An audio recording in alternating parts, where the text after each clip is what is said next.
Okay guys, magluluto tayo ngayon ng ginataang laing or hipon na may laing, laing with hipon. Ito yung naluto ko na ginataan.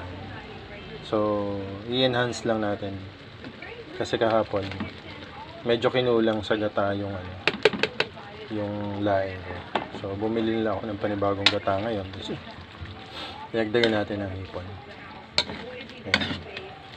So, sa ngayon, parang niluto lang ulit natin. Simple lang, ganun lang. Sobrang lapot ng gata ko. Kasi pinagata ko.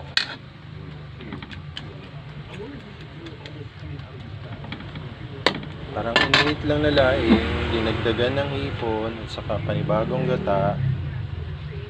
And that's it.